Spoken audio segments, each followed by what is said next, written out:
change your mindset, and change your world. This is Sandi at Suburban Homesteader, Wyoming, Arizona. And I did a video this week on the top 10 reasons why you should homestead in the city or the suburbs. And at the end of that video, I talked about how I would break that down because there are always pros and cons to everything.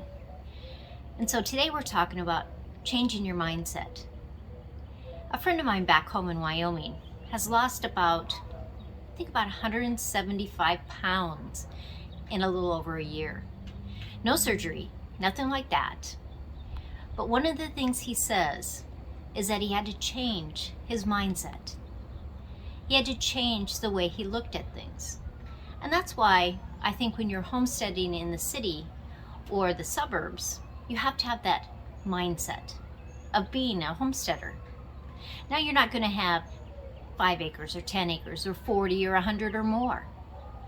You're going to have your city lot. Maybe in the suburbs you might have a third of an acre. It's changing your mindset on how you look at everything. It's how you change your world. Now sometimes people want to homestead for a lot of different reasons. Sometimes they want to change their carbon footprint. They don't want to have all those trucks going all over the place. Now, me buying locally and growing in my garden, is that going to stop a truck from driving? No. But it may stop a semi-load if there's a lot of people that do it. It's changing a lot of people's mindset. Sometimes people want to homestead because they want to show their kids a different way of life. They want them to understand where their food comes from. What are animals all about? And a lot of that you can do right in the city or the suburbs in an apartment by becoming a homesteader. It's really an interesting life. It's a life that's full of being self-sustaining, self-reliant, and self-sufficient. And that's goals that Joe and I have. And during this series on our top 10 reasons, pros and cons for being a homesteader in the city or suburbs, we're going to talk about all those things. Now, a lot of homesteaders in the city and suburbs start with gardening. They're changing their mindset on how they want to eat. How do they want to have food produced? Now, a lot of people start by just going to farmers markets. And then they start to garden themselves. Then they fall in love with those farm fresh eggs. And so they start to have chickens or rabbits or quails. And in some cities, you can even have goats and pigs. There's options out there for you. Are there cons to that? Sure there are. There is work to be done. There are a lot of good benefits from raising your own food and animals. And have you ever been so busy with life and the kids, and they're going here and they're going there, and they have ballet and karate and sports and drama club and all these different things that you're going. And sometimes don't you want to just scream and say, stop? I remember after our crazy 2 years that we've had, one of my friends said, it was so amazing to have supper with my kids every night. Not having to drive here and there. And not that their kids don't do some of those things now, but nothing like they used to. And that changed their carbon footprint. Every morning, Joe and I drink our vegetables. We used to have breakfast and drink some vegetables, but now we're just drinking our vegetables. And then we go for a bike ride. Sometimes it's just riding around different neighborhoods. Sometimes it's riding to the store, because we have to do it in the morning, because right now, actually, it's almost 5 o'clock and it's 98 degrees down here. That's warm.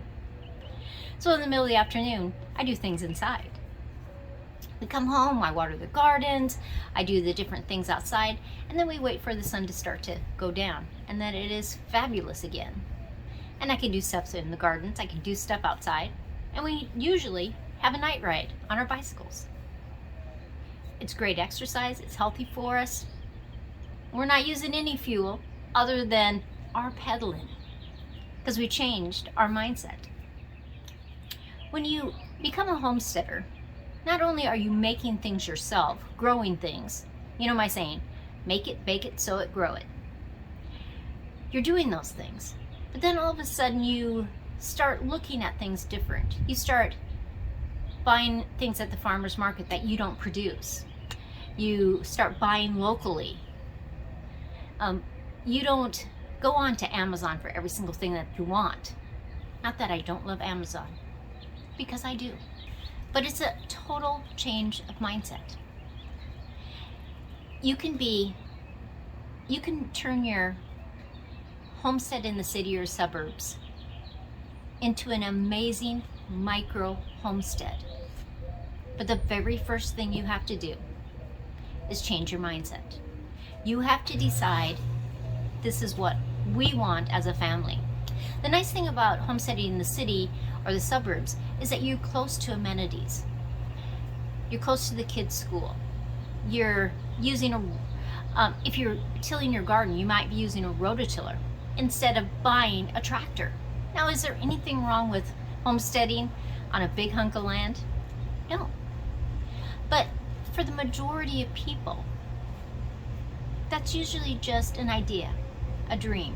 It's not something that financially that they can do. Sometimes it's just not something that is good for their family.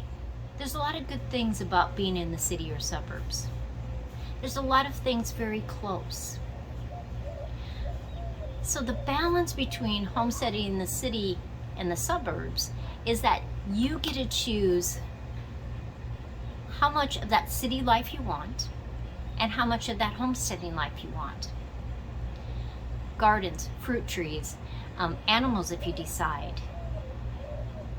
Learning new skills. And we're going to talk about all of those in my top 10 reasons to homestead in the city and the suburbs. One of the main things, if you all have always dreamed of having that farmland, you want that house, that farmhouse, that looks like this, not this. A great way to start is having a homestead right in your yard, because you're learning skills. You're learning if you actually like that, if you like the time it takes to feed animals every morning, to water your garden, to process your vegetables, to do things with the fruit that you grow. And some people will find that homesteading is not for them. Other people will find it is the best thing in the world because you've changed your mindset. I will see you in a couple days, and because we're going to do number 9 on our top 10 reasons to homestead in the city and suburb, and that is saving money. The cost of land versus staying where you are. The cost of equipment versus staying where you are. Using the things that you have. And we're going to talk about all that. Taxes, ordinances, different things that you have to consider when you're homesteading in the city and the suburbs. And I will see you next time.